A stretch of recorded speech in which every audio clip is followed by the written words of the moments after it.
عليكم ورحمة الله وبركاته. وعليكم السلام ورحمة الله إن وبركاته. الحمد لله نحمده ونستعينه ونستغفره ونعوذ بالله من شرور أنفسنا ومن سيئات أعمالنا. من يهده الله فلا مضل له ومن يضلله فلا هادي له.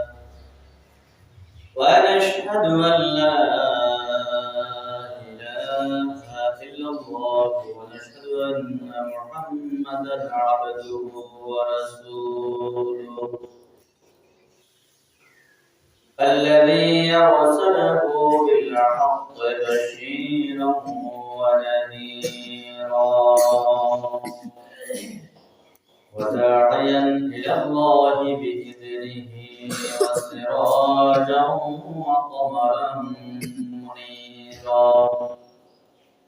أما بعد فقد قال الله تعالى في كلامه المجيد والقرآنه الحميد. أعوذ بالله من الشيطان الرجيم. بسم الله الرحمن الرحيم. إنك لعلى خلق عظيم. وقال النبي صلى الله عليه وسلم بعثني لأتمم مكارم الأخلاق كما قال عليه الصلاة والسلام. إن الله وملائكته يصلون على النبي يا أيها الذين آمنوا صلوا عليه وسلموا تسليما. اللهم صل على سيدنا مولانا محمد وعلى آل سيدنا مولانا فخرجنا كداريما কে আছে তোরা পোনা বিপদের কান্ডারি নবী শুয়ে আছেন মদিনায়। আল্লাহুম্মা সাল্লি আলা مولانا محمد وعلى آل سيدنا مولانا محمد طيبতে গেলেন নবী ইসলাম প্রচার করিতে। বেবাসী মারলো পাথর দয়াল নবীর গায়েতে।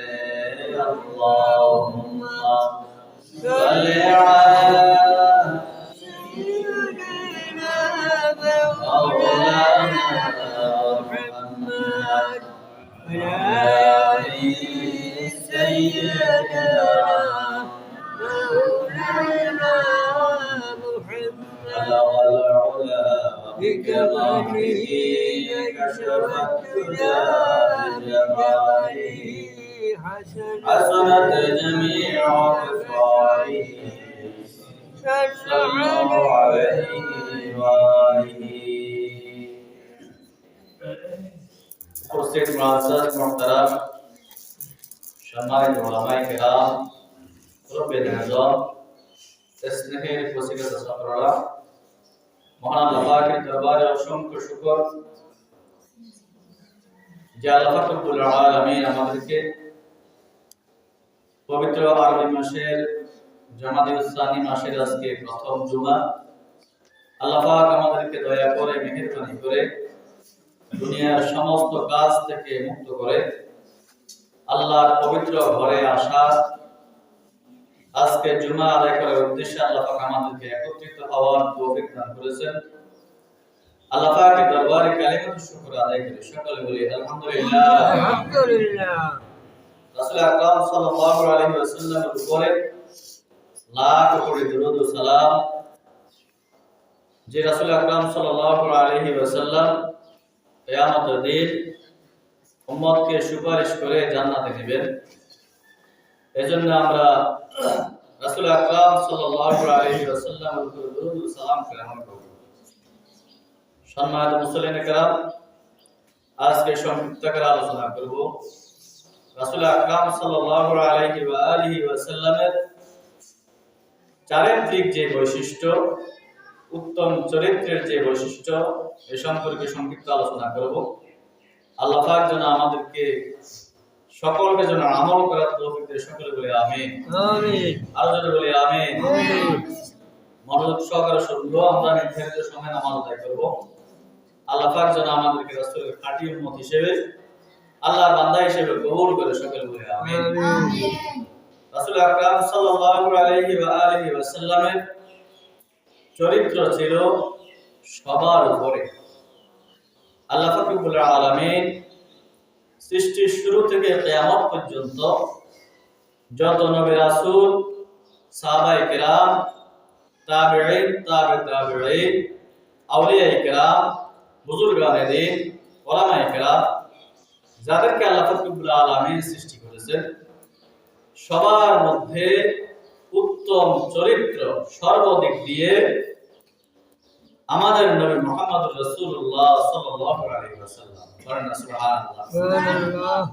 আল্লাহর নবীর চরিত্র ছিল, আয়েশা সিদ্দিকা রাদিয়াল্লাহু তাআলা আনহাকে জিজ্ঞাসা করা হলো, ইয়া রাসূলুল্লাহ, হে আয়েশা সিদ্দিকা রাদিয়াল্লাহু তাআলা আনহা, আল্লাহর রাসূলের চরিত্র কেমন ছিল? আয়েশা সিদ্দিকা রাদিয়াল্লাহু তাআলা আনহা বললেন, কানা খুলুকুল কুরআন। আল্লাহ রাসূলের চরিত্র ছিল পবিত্র পুরা কোরআন শরীফ। বর্ণনা সুবহানাল্লাহ। অর্থাৎ কোরআনুল কারীমের প্রত্যেকটি আয়াতের মধ্যে, প্রত্যেকটি বিধানের মধ্যে যে পুঙ্খানু নিয়ম নীতি ছিল, সবগুলি আল্লাহ রাসূলের মধ্যে বৈশিষ্ট্য ছিল এবং বিদ্যমান ছিল। এজন্য আল্লাহ রাসূল সাল্লাল্লাহু আলাইহি ওয়াসাল্লাম ছিলেন সর্বোত্তম চরিত্রের অধিকারী। আল্লাহ পাক বলতেছেন, ইন্নাকা লাআলা খুলুকিন আযীম, হে নবী, আমি আপনাকে উত্তম চরিত্রের উপরে প্রতিষ্ঠিত রেখেছি। সুবহানাল্লাহ। সেই চরিত্রের বৈশিষ্ট্য, অনেকগুলো বৈশিষ্ট্য রয়েছে। দুই একটা বৈশিষ্ট্য আলোচনা করব, যে বৈশিষ্ট্যগুলি আমাদের জীবনে আমরা যেন বাস্তব জীবনে আমল করতে পারি। আল্লাহ পাক যেন কবুল করে, সকলে বলি আমিন। রাসূল আকরাম সাল্লাল্লাহু আলাইহি ওয়া আলিহি ওয়াসাল্লামের অনেকগুলি বৈশিষ্ট্যের মধ্যে একটা বৈশিষ্ট্য হলো আল বাকাউ ওয়াদ দাহকু, গোপনে আল্লাহর দরবারে কান্নাকাটি করা এবং সব সময় মুখে হাসি লেগে থাকা। বর্ণনা সুবহানাল্লাহ। আল্লাহ রাসূল এমন একটা মানুষ ছিলেন যার মুখে সব সময় একটা মুস্কি হাসি কি লেগেই থাকতো। সাহাবায়ে কেরাম আল্লাহ রাসূলকে এত ভালোবাসতেন, নিজের পরিবারে অন্যান্য জায়গায় যখন কোনো দুঃখ দুর্দশা করতেন, সাহাবায়ে কেরাম আল্লাহ রাসূলের সামনে এসে যখন দাঁড়াতেন, যখন বসতেন, যখন কিছুক্ষণ অবস্থান করতেন, আল্লাহর নবীর সেই হাসি মাখা চেহারা, নূরানি চেহারা মোবারকের দিকে তাকালে তাদের অন্তর থেকে অটোমেটিকলি সব দুঃখ দুর্দশা দূর হয়ে যেত। বর্ণনা সুবহানাল্লাহ। রাসূল আকরাম সাল্লাল্লাহু আলাইহি ওয়াসাল্লামের আরেকটি বৈশিষ্ট্য হলো, আমরা তো ব্যক্তি বিশেষে যে যেমন তার সাথে কথা বলি ওই রকম, কিন্তু আল্লাহর নবীর বৈশিষ্ট্য ছিল সমাজের যেই একবারে নিকৃষ্ট লোক, যার কোনো দাম নাই, সেও যদি আল্লাহর নবীর কাছে এসে কোনো কথাবার্তা বলতো, আল্লাহর নবী তার কথাটা পরিপূর্ণ মনোযোগ দিয়ে তার কথাটা শুনতে, তার কথাটা মনোযোগ দিয়ে শুনতে, মনে হচ্ছে যেন যে আল্লাহর নবী তাকে ছাড়া আর অন্য কারো কথা শুনতেছেন না, এইরকম ছিল। সাহাবায়ে কেরাম রিদওয়ানুল্লাহি তাআলা আলাইহিম আজমাইন রাসূল আকরাম সাল্লাল্লাহু আলাইহি ওয়াসাল্লামের দরবারে যখন বসা থাকতেন, আল্লাহর নবী সাল্লাল্লাহু আলাইহি ওয়াসাল্লাম সব সময় বলতেন যে কিয়ামতের দিন সবচাইতে যে জিনিসটা ভারী হবে, সবচাইতে যে জিনিসটা তোমাদের আমলনামায় ভারী হবে, সেটা হচ্ছে উত্তম চরিত্র। সেটা হচ্ছে কি? উত্তম চরিত্র। যার চরিত্র যত বেশি উত্তম ভালো, কিয়ামতের দিন ওইটাই তার আমলনামার মধ্যে সবচেয়ে বেশি ভারী হবে। আল্লাহ রাসূল সাল্লাল্লাহু আলাইহি ওয়াসাল্লাম এমন একজন নবী ছিলেন যিনি নিজের ব্যক্তিগত ব্যাপারে, শরীয়তের ব্যাপারে ছিলেন কঠিন, শরীয়তের বিধানের ব্যাপারে ছিলেন কঠিন, আর নিজের ব্যক্তিগত ব্যাপারে নিজের উপরে কেউ অন্যায়ভাবে জুলুম করলেও সেটার প্রতিশোধ আল্লাহ নবী গ্রহণ করেন। আল্লাহ নবী কি করেন নাই? গ্রহণ করেন নাই। ফেরেশতারা এসে যখন বলতো, ইয়া রাসূলুল্লাহ, ইয়া হাবিবাল্লাহ, আপনি বলেন কাফেরদেরকে ধ্বংস করে দিন, আল্লাহ নবী বলতেন, হে আমার ফেরেশতা ভাইরা, হে আমার জিবরাইল ভাই, আমাকে তো আল্লাহ রাব্বুল আলামিন পাঠিয়েছেন, ওয়া মা আরসালনাকা ইল্লা রাহমাতাল লিল আলামিন, সমস্ত আলামের জন্য আমাকে রহমত স্বরূপ প্রেরণ করেছেন। আমি কিভাবে গজবের জন্য বদদোয়া করি? বলেন না সুবহানাল্লাহ।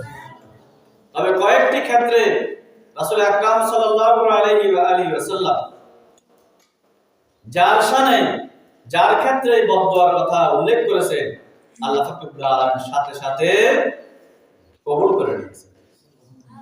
আবু লাহাবের পুত্র, সে রাসূল আকরাম সাল্লাল্লাহু আলাইহি ওয়াসাল্লাম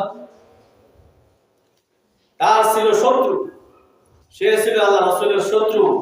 আবু লাহাব যেরকম শত্রুতা করেছিল, আবু লাহাবের ছেলেও শত্রুতা করেছিল।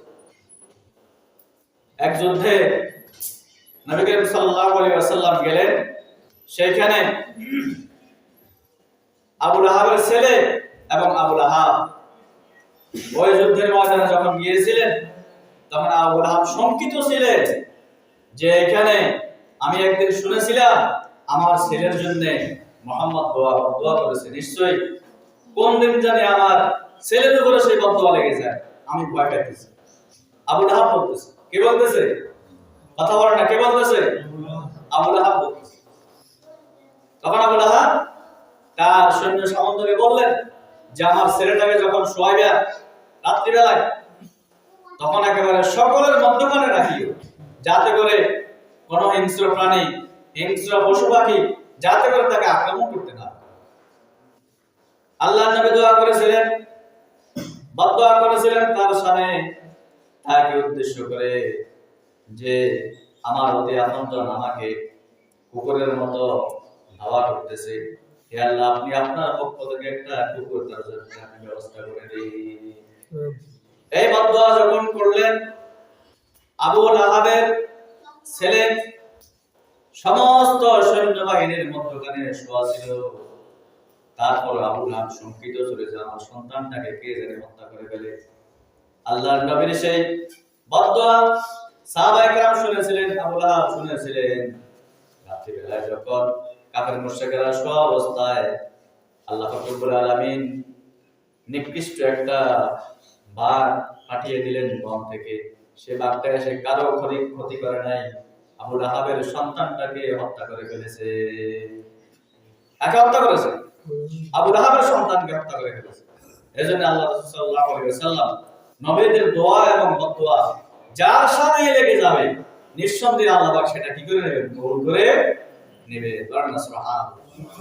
এজন্য সেই নবীর ভালোবাসা যার অন্তরে বেশি থাকবে, যার অন্তরে সেই নবীর ভালোবাসা সব সময় লেগে থাকবে, তার ঈমানটা অত্যন্ত মজবুত থাকবে। বুখারী শরীফের মধ্যে এসেছে রাসূল মিনাল ঈমান, আল্লাহর নবীর ভালোবাসা হচ্ছে ঈমানের একটা অংশ। ঈমানের একটা অংশ হচ্ছে কি আল্লাহর নবীর ভালোবাসা।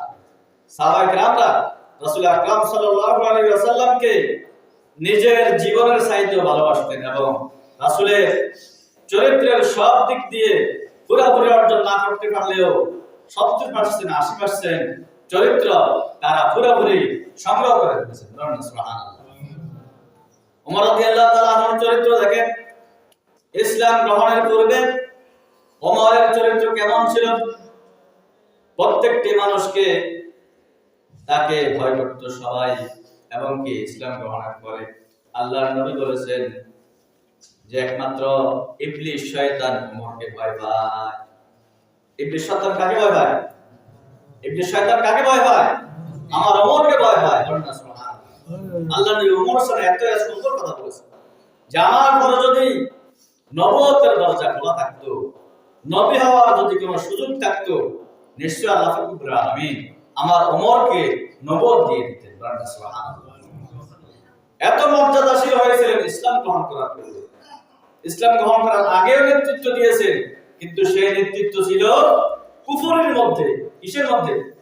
কুফরের মধ্যে। ইসলামের আলো অন্তরে ঢুকে নাই, ইসলামের মহব্বত অন্তরে ঢুকে নাই, রাসূলের ভালোবাসা অন্তরে ঢুকে নাই। তখনও তিনি তার সাথে যারা সৈন্যবর্ণ ছিল তারা এমন ভাবে ভয় করত যে আল্লাহ রাসূলের মাথা মোবারক নেওয়ার জন্য কেউ সাহস করে নাই, যে এই কাজ আমাদের পক্ষে সম্ভব না। ওমর বলল যে আমি পারবো। বলেন না নাউযুবিল্লাহ। এই ওসিলা আল্লাহ পাক হেদায়েত দিয়ে দিয়েছেন। সুবহানাল্লাহ। এই ওসিলা ওমরকে কি দিয়ে দিয়েছেন? হেদায়েত দিয়ে দিয়েছেন। হেদায়েত কার হাতে? আল্লাহ পাক বলেন কুল লিল্লাহিল মাশরিক ওয়াল মাগরিব ইয়াহদি মান ইয়াশাউ ইলা সিরাতিন মুস্তাকিম।